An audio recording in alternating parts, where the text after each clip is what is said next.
creating the network on gender-based violence is to lay down preventive measures to reducing crimes, said Aja Kasasane, member of the network, who dilated on the importance of the existence of mutual understanding among men and women. Sane called on participants to disseminate the knowledge gained from the forum.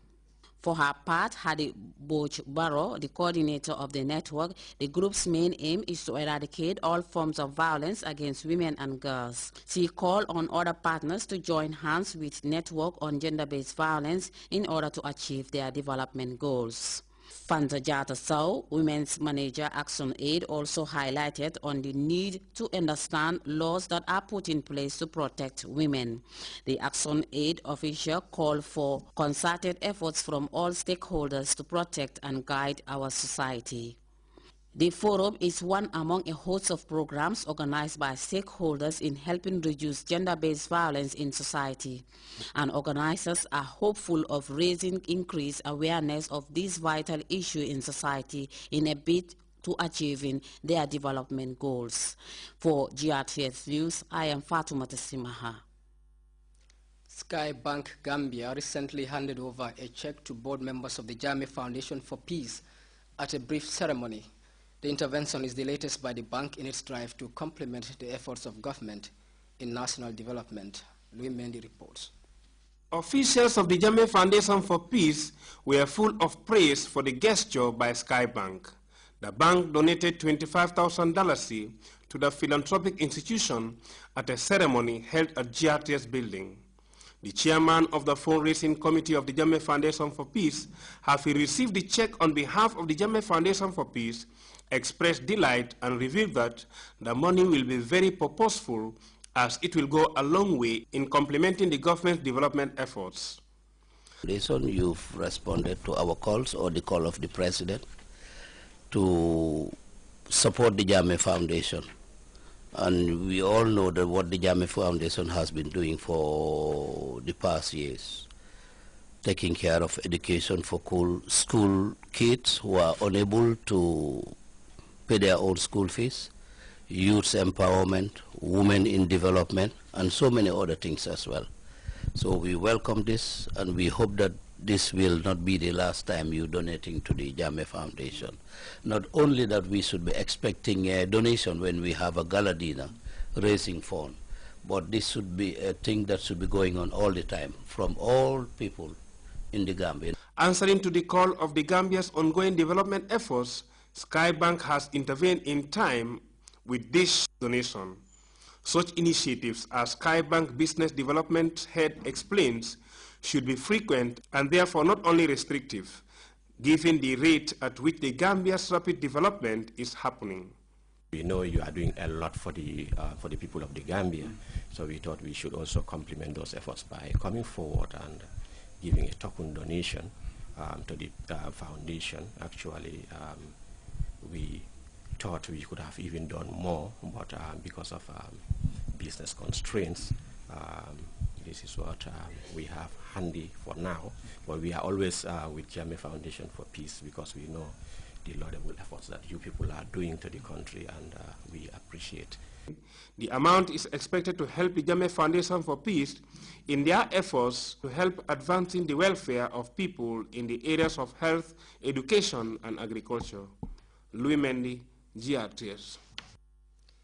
Syrian rebels and government forces slug it out for control of the biggest prison in the province of Idlib. And anti-government protesters in Egypt commemorate the second anniversary of the Arab Spring Revolution, which calls for the departure of President Mohamed Morsi from power. These and other stories when we come back.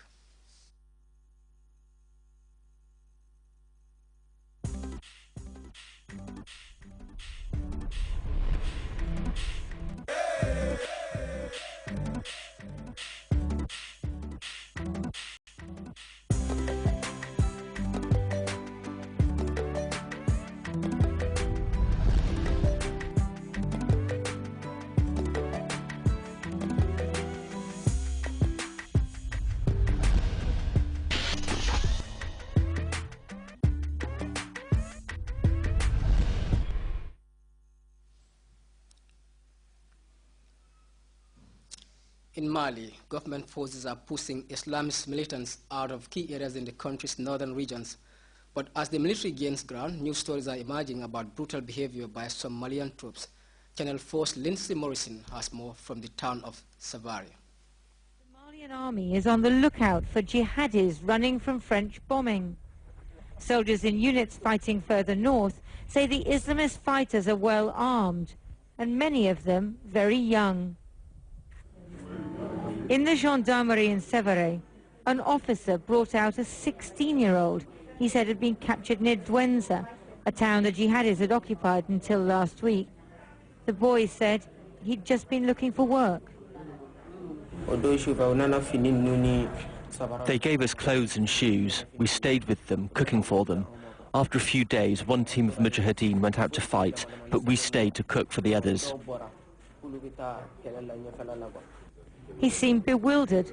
I never carried a weapon, he said, and my friend and I ran away when the fighting started. When the Mujahideen left to give food to their colleagues at the checkpoints, we realized that we had to leave. When we were walking, we came face to face with a patrol of the Malian army. They started asking us questions. When they realized that we stayed with the Mujahideens, they took us with them to the gendarmerie to find out more about us. On a barren wasteland across town, a sign that both sides in this war can be cruel.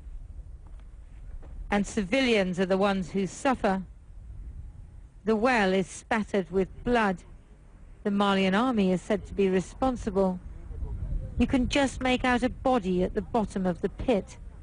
The old man showed us a second well. The French International Federation for Human Rights says in the last 2 weeks, Malian soldiers in Sévaré have summarily murdered 11 Tuaregs and Arabs, accusing them of being jihadis. At least 2 bodies have been stuffed down these wells. The local people took this red earth and put it down the well to stop the body from smelling. This conflict is entering a very dangerous phase. Most of the people I've met so far hate the jihadis. They want to support the Malian army. But if the soldiers behave as badly as their enemies, then what's to stop the people from going to the other side? The French are only too aware of the problem. Tuaregs and Arabs further north fear reprisals by the Malian army. To them, the jihadis may be the lesser of 2 evils. Listen, it depends on the will of the local population. They have to choose their fate, whether or not to accept the jihadis. It's hard to fight against a population who is in favor of the jihadis, so the Malian people will decide the future of Mali. French armor is far superior to that of Al-Qaeda in the Islamic Maghreb. But if the people of northern Mali fear and hate the Malian troops fighting alongside the French, victory may be hollow and short-lived. Lindsay Hilsom, Channel 4 News, Sévaré, Mali. Well, from Mali there, we draw the curtains on this edition of the news with the recap. The seaside settlement of Sanyang has organized its maiden cultural festival, uniting 12 traditional groupings from the community. The Network on Gender-Based Violence and partners have gathered to raise awareness of participants on pertinent issues affecting women and girls.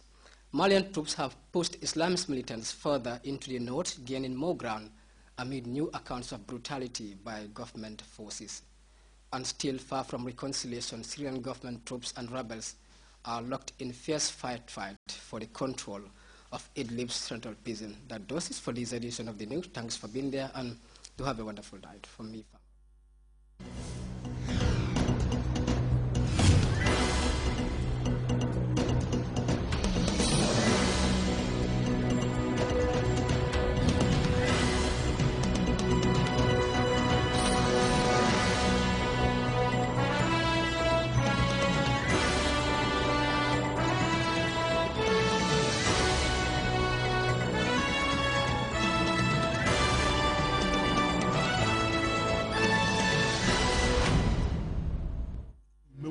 Distance is nothing.